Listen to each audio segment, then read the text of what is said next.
Hai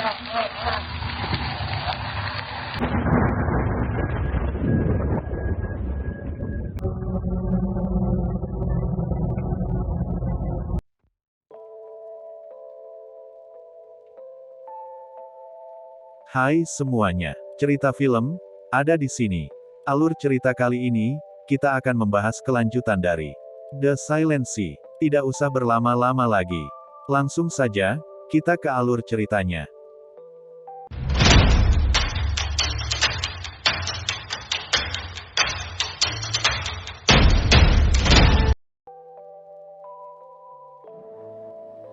Pada part kedua ini, memperlihatkan kejadian masa lalu, di mana Kapten Yun Jae berada di sebuah rumah sakit.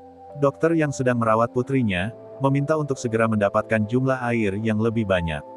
Karena jika tidak, putrinya tentu saja terancam tak akan bisa berjalan lagi. Jadi, itulah alasannya, mengapa Kapten Yun Jae mati-matian ke bulan. Karena, pemerintah menjanjikan akan memberi kartu air yang terbaik untuk anggota kru setelah menyelesaikan misi. Inilah perjuangan seorang ayah.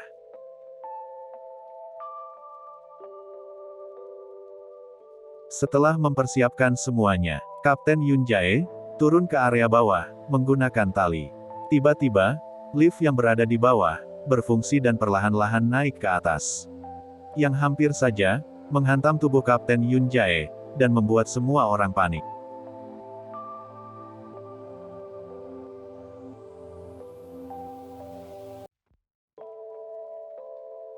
Tae Seok dan lainnya berusaha melakukan segala cara untuk menghentikan lift. Akan tetapi, tetap tidak bisa. Beruntung, Kapten berhasil meraih besi di sampingnya, dan menghindar dengan sangat cepat.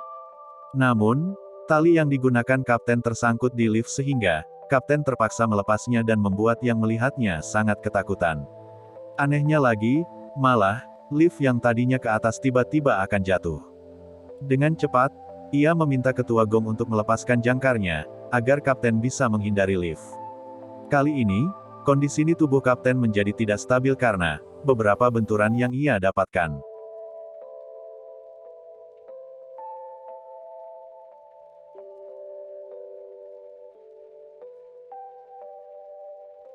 Ditambah pula, dengan kondisi oksigen yang terus menurun drastis. Akan tetapi, Kapten terus berusaha menyelesaikan misi terlebih dahulu sesuai arahan Tae Seok. Tepat setelah menyelesaikan misi, Kapten pingsan karena kehabisan oksigen. Beruntung, Ketua Gong dan yang lainnya berhasil menemukan tubuh Kapten, dan segera memberikan pasokan oksigen dengan cepat. Di dalam laboratorium, Dr. Jian menyadari bahwa jumlah frekuensi air yang dikeluarkan dari dalam tubuh Suchan tidak bertambah ketika ia sudah meninggal. Itu artinya, air di dalam tubuh orang yang terinfeksi akan bertambah dengan begitu cepat, lalu aktivitasnya terhenti saat orangnya sudah meninggal. Untuk saat ini, mereka masih menduga kalau air adalah virus utama yang membuat Suchan meninggal.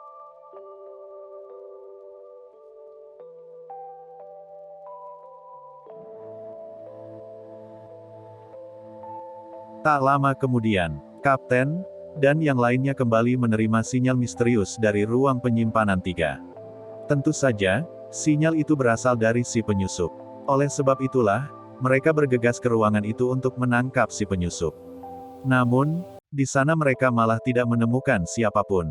Kapten malah menemukan alat komunikasi yang mencurigakan dari saku Gisu. Dalam alat komunikasi itu, Gisu sepertinya berkomunikasi dengan orang lain dan mengkhianati rekan krunya sendiri. Tapi anehnya, mengapa si penyusup malah membunuhnya? Jika mereka berdua benar-benar bersekongkol.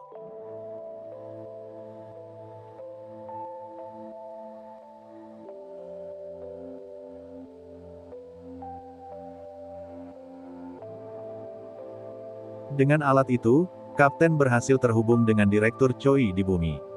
Kapten lalu melaporkan semuanya termasuk tentang 3 anggotanya yang meninggal dunia. Direktur Choi yang mendengar hal itu merasa sangat bersalah. Namun, ia tetap menegaskan jika semua anggota harus tetap menangkap si penyusup, dan mengambil sampelnya. Kapten meminta akses level 1 kepada Direktur Choi, agar semua anggota bisa memeriksa semua pangkalan secara menyeluruh.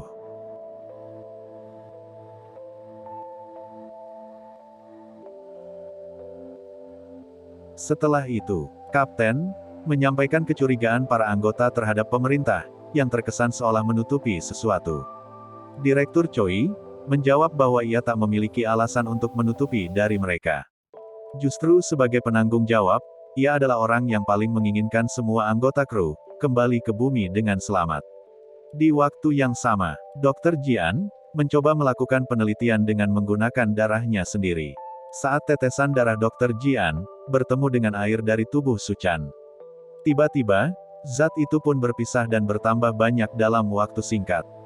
Dr. Hong, yang melihat langsung menyemprot zat itu, agar segera membeku dan tidak menyebar kemana-mana.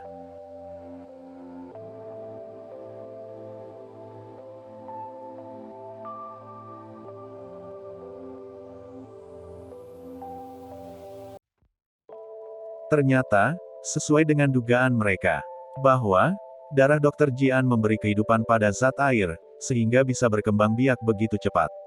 Namun, perkembangbiakannya akan berhenti saat darah itu tidak berfungsi lagi. Jadi, dapat disimpulkan bahwa, saat tetesan zat air itu memasuki tubuh manusia, maka akan berkembang biak dengan begitu cepat, dan menguasai seluruh organ dalam tubuh sampai dipenuhi dengan air. Nah, barulah setelah induknya meninggal, maka, zat itu juga akan berhenti berkembang biak. Jadi intinya, sampel yang akan dibawa ke bumi adalah air bukan emas.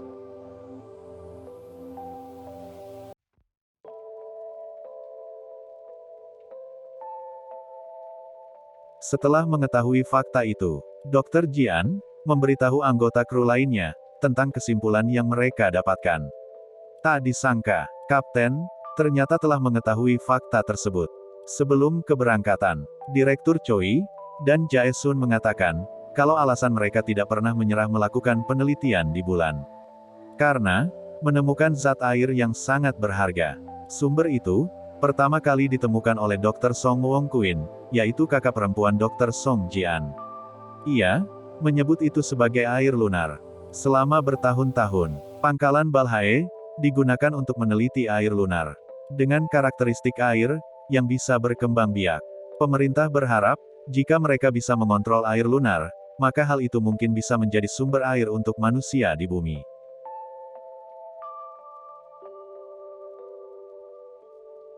Dengan alasan itulah, pemerintah tidak bisa mengatakan yang sebenarnya pada anggota kru. Karena, jika ada pihak yang mengetahuinya, maka, keselamatan mereka bisa saja terancam. Dr. Jian teringat pada perkataan kakaknya tentang The Silent Sea yang berada di bulan. Saat orang-orang berpikir tidak ada sumber air di bulan, ternyata kakaknya justru menemukan air lunar yang bisa memenuhi seisi lautan jika sudah berkembang biak. Namun, Dr. Jian tetap berpikir bahwa misi ini tetaplah berbahaya. Mereka bahkan tidak tahu bagaimana gejala dan proses penularan air lunar.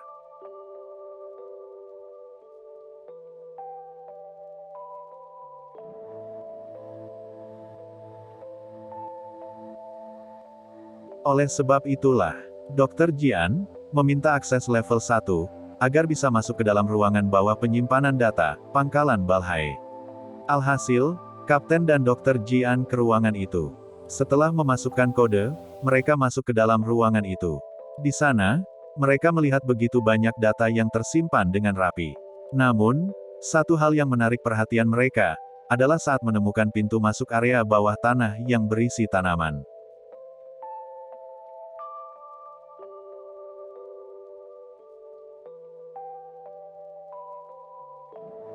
Dr. Jian dan anggota kru lainnya turun bersama-sama untuk melihat apa yang ada di ruangan tersebut. Tak disangka, mereka menemukan begitu banyak sampel air lunar, yang selama ini diincar semua orang. Dr. Jian mengamankan beberapa sampel untuk bawa ke bumi. Rupanya, semua tanaman di ruangan itu tumbuh setelah tetesan air lunar membasahi.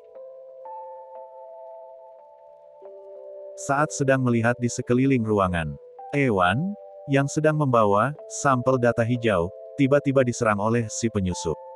Si penyusup itu memotong tangan Ewan dan kabur membawa sampel. Beberapa anggota kru lainnya menembak penyusup itu. Namun, karena penyusup itu bergerak begitu sangat cepat, jadi ia bisa berhasil kabur dari mereka. Tak disangka, tetesan air lunar ternyata mengalir ke darah Ewan, sehingga air lunar mulai berkembang biak.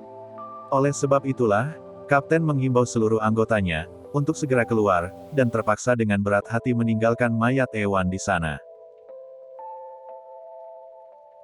Setelah sampai di laboratorium, yang juga terluka segera mendapatkan perawatan dari Dr. Hong. Di sana, Dr. Jian berkata bahwa si penyusup yang mereka cari adalah gadis remaja. Namun, entah bagaimana gadis itu bisa bergerak dengan sangat cepat, dan tubuhnya sangat kuat. Selain itu, Dr. Jian juga menyadari bahwa gadis itu sepertinya mengincar sampel data hijau, sama dengan mereka semua. Itulah mengapa ia selalu muncul ketika anggota kru mendapatkan sampel. Dari sudut pandang gadis itu, bisa jadi justru anggota kru lah yang dianggapnya penyusup.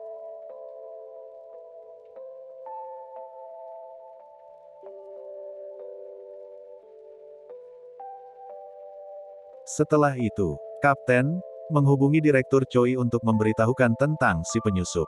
Kapten berkata bahwa si penyusup itu tampak seperti gadis remaja, dengan balutan jas anggota laboratorium.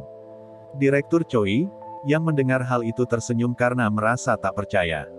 Lalu meminta Kapten untuk melakukan apapun demi bisa membawa air lunar ke bumi. Bahkan, Kapten diminta untuk membunuh penyusup itu, jika terus menghalangi mereka. Ketika sambungan itu berakhir, terlihat sebuah foto yang menampilkan Direktur Choi bersama dengan gadis penyusup. Itu artinya, Direktur Choi mungkin mengetahui sesuatu tentang gadis itu, tetapi menutupinya dari Kapten. Berhubung air lunarnya sudah ada di tangan mereka, Kapten meminta semua anggotanya untuk berhati-hati sampai bantuan datang. Namun, Dr. Jian bersikeras ingin kembali ke ruang bawah tanah untuk mencari sesuatu. Lanjut cerita, Dr. Jian dan Dr. Hong kembali ke ruang penyimpanan data. Setelah mentransfer datanya, Dr. Jian dan Dr. Hong tidak menemukan apapun di sana. Seolah-olah ada seseorang yang sudah menghapus semuanya.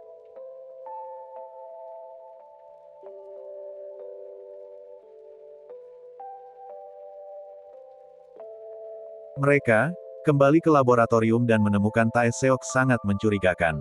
Kecurigaan itu semakin diperkuat setelah Tae Seok berkata, ingin memindahkan semua sampel ke ruangan pusat komando. Dr. Jian tentu saja tidak mengizinkannya, dan berkata bahwa air lunar adalah tanggung jawabnya. Tiba-tiba, gadis penyusup datang tepat di depan pintu lab, dan membuat semua orang ketakutan. Tae Seok langsung menembak si gadis. Namun, lagi-lagi karena kecepatan maratonnya, sang gadis berhasil menghindari semua peluru.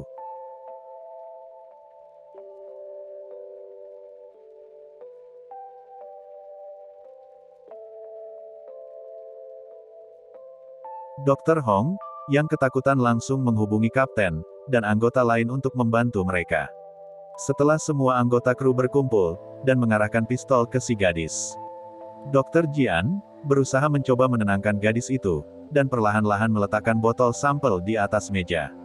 Saat itu, Dr. Jian menyadari bahwa jas lab yang digunakan gadis itu adalah milik kakaknya. Ketika gadis itu mengambil botol sampelnya, tiba-tiba, salah satu anggota kru menembak botol, dan membuat semua air lunar tumpah. Gadis itu menangis histeris kesakitan di atas meja. Terlihat ada sebuah luka besar di wajahnya yang seperti sisik ikan, sedang merespon air lunar tersebut. Tak disangka, air lunar memiliki dampak yang berbeda pada gadis itu.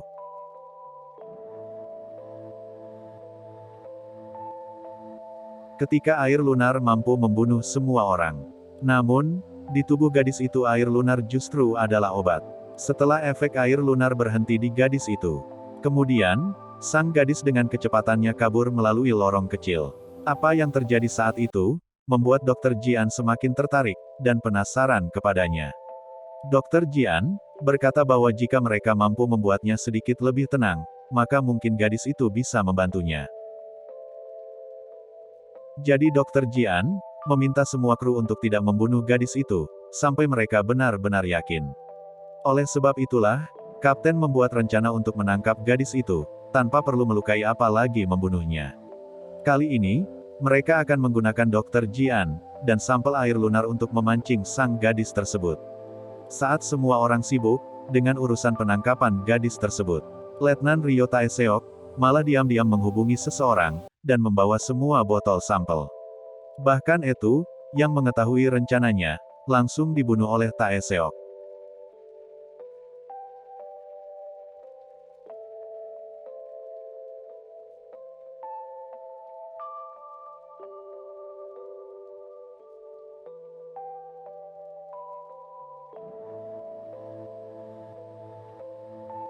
Kemudian, Taeseok pergi membawa semua sampel ke tempat yang lain. Di waktu yang sama, memperlihatkan semua anggota kru bersiap-siap menunggu kedatangan gadis penyusup. Saat gadis itu datang, anehnya, dia sama sekali tidak menyerang Dr. Jian, malah perlahan mendekatinya. Dr. Jian meletakkan sampel di bawah sambil terus meyakinkan gadis itu. Namun, ketika si gadis sudah masuk dalam perangkap, Dr. Jian malah tidak keluar sampai akhirnya ditarik oleh kapten. Di mana gadis itu berusaha lari dari jebakan, dan kakinya tersangkut pintu.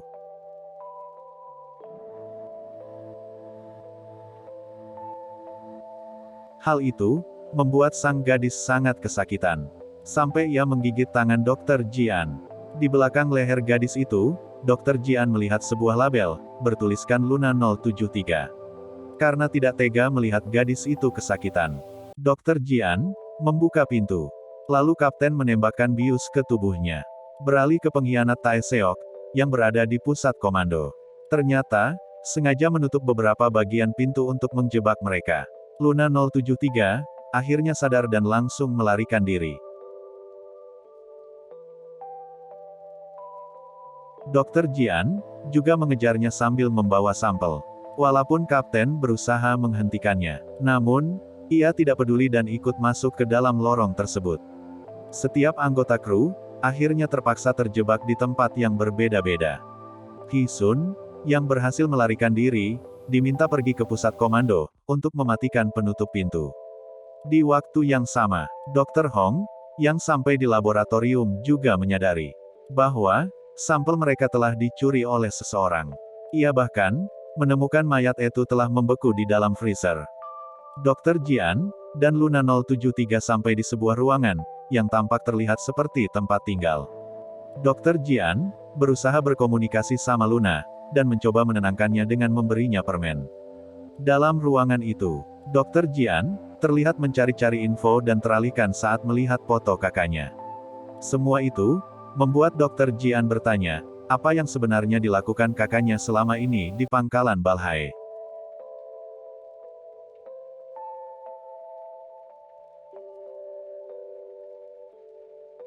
Tak lama kemudian, Dr. Hong menghubungi semua kru, dan mengatakan bahwa itu telah dibunuh. Dan seseorang telah mengambil sampel mereka.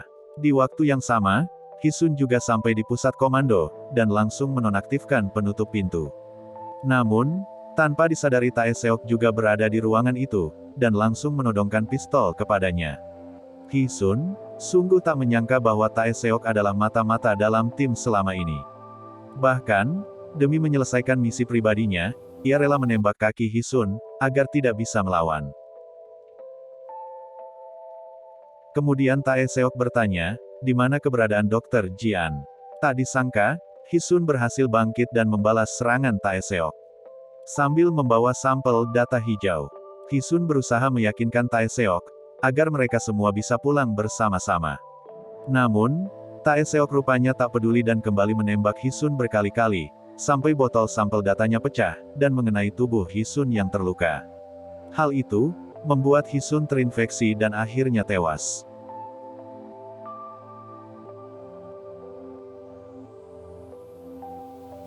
Beralih kemudian, di waktu yang sama, Dr. Jian menemukan data di dalam ruangan Luna. Dan ia membuka sebuah file dengan nama uji respon air lunar. Pada awalnya, uji coba dilakukan pada seekor ikan, dan hal itu ternyata berhasil. Akhirnya, para kru memberanikan diri untuk menguji air lunar pada manusia. Tak disangka, nama Luna 073 adalah sebuah kode yang menunjukkan berapa gadis yang dikorbankan dalam eksperimen tersebut. Di mana, itu artinya sebanyak 72 gadis gagal beradaptasi dengan air lunar, dan akhirnya meninggal dunia. Di saat itulah, para anggota kru yang lain, menemukan mayat 72 gadis dibungkus rapi dalam sebuah ruangan. Dari semua gadis itu, hanya Luna 073 yang berhasil selamat dari uji coba air lunar.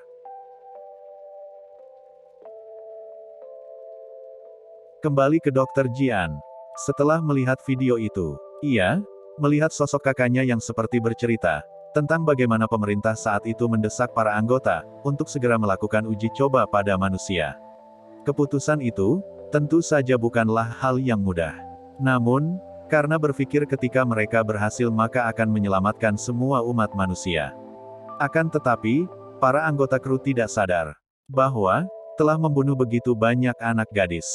Hal itu membuat Dr. Jian sangat kecewa. Namun, ia juga tak bisa membayangkan bagaimana kesulitan kakaknya saat itu. Dan, part 2 pun selesai.